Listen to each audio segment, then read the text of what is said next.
Happy lunch hour again, guys. So we get a 2-video lunch today for a Friday. How about this? Uh,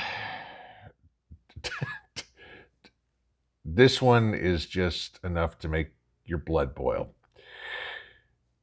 We all know the World Economic Forum is about as whacked out as possible. Okay. The stuff they want. I showed you this housing the line the other day. Well, the latest one, and this was reported this morning on Fox News and Fox Business, okay?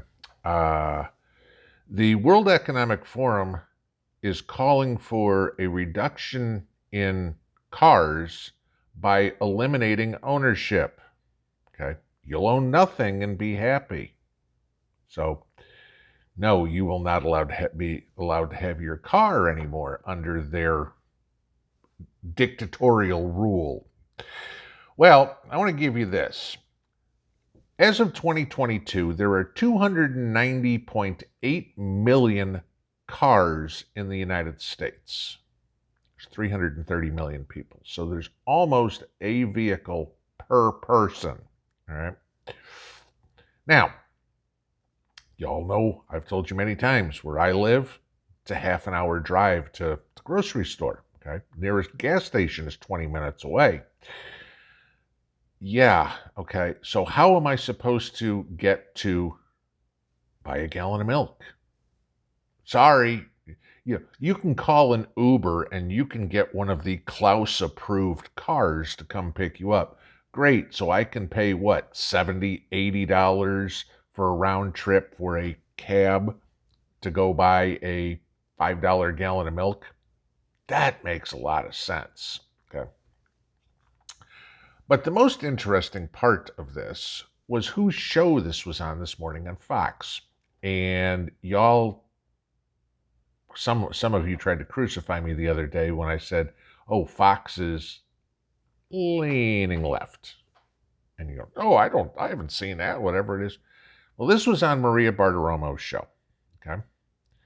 In the video that I'm going to link below, that is here on YouTube, she admits she's been going to Davos for 30 years. She is one of the young leaders. She is a member of the World Economic Forum. Okay? So, yeah, in case you're disagreeing with me, this is one of the most well-known personalities on Fox News that's a member of the organization that is trying to destroy life as we know it. Okay? So, yes, there are decent personalities on Fox. There are a bunch of not decent ones. Dagan McDowell was on here. Dagan McDowell was interviewed on Maria's show. Dagan said the truth, and Maria tried to haphazardly defend herself. I've been to Davos for 30 years. It's a bunch of good people, a bunch of CEOs, yada, yada, yada. Okay? So tell me this. If you're the CEO of General Motors, Ford, Chrysler, Volkswagen, Hyundai, Honda, Toyota, pick one. Why in the world would you go to Davos? And this kind of goes back to what I was talking about this morning. Why in the world would you go to Davos and go, yeah, you know what would be a great idea? Put my company out of business. Now, let's think about what Klaus and the rest of the Klaus clowns are talking about. Oh, this is to save metals, so we can use them for other things, save lithium and blah, blah, blah, blah, blah. Save lithium? Lithium's in your solar batteries there, Klaus, all the stuff you want. So what are you telling me? You want everybody to give up their internal combustion engines and go to electric vehicles, and then you're going to make the electric vehicles obsolete. So all you're going to do is let us piss away $100,000 and make us even more poor. Okay, is that your plan? No. Okay, that's the cover. The plan is And it doesn't take a rocket scientist to figure this one out. The plan is to destroy your freedom. Now, if you go back a couple of generations in the United States, okay, and I can say this specifically for my family as well, but anybody can. Think of the neighborhoods that your parents or grandparents grew up. It was the Polish neighborhood, the Hispanic neighborhood, the Lithuanian neighborhood, whatever it would be, okay?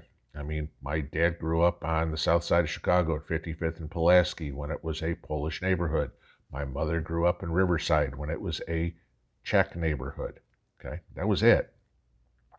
And back then, the families all lived within a mile or so of each other. You know, your brothers, your sisters, your cousins, your aunts, your uncles all lived very close. Now, well, families, brothers, sisters, mothers, fathers, daughters, whatever the hell it would be, are scattered to the four winds across the country. What they want to do is prevent you from going somewhere else without their permission. Gee, I want to go take a trip to Indiana. I'm sorry, Mr. Pinball. The only way you're going to be able to do that is if you partake in one of our government authorized trains or buses or whatever it would be that go when only we decide it's going to go, rather than I can go whenever the hell I feel like it. All I got to do is hop in my truck and go. It also, like I said earlier, prevents me from going to the grocery store. It prevents me from going anywhere, okay? You know, I couldn't get across the peninsula here walking. I mean, I'm 8 miles from the main road, all right? Let's talk about how long it would take me just to walk to the gas station. Well, I'd have to go to the gas station, but, you know, get my point. So this is restricting our freedom. Mind you, nowhere in there is there any conversation about giving up private jets. You can guarantee that Klaus and all the other members of the World Economic Forum aren't giving up their modes of transportation. Klaus isn't going to take his bicycle to Davos every year. No, he'll fly in on his private jet. See, this is the thing. You'll own nothing and be happy, according to him. However, according to him, his comment is, I'll own you and be happy. That's it. They want to get rid of cars? I got a better idea. Let's just get rid of them permanently. Pinball out.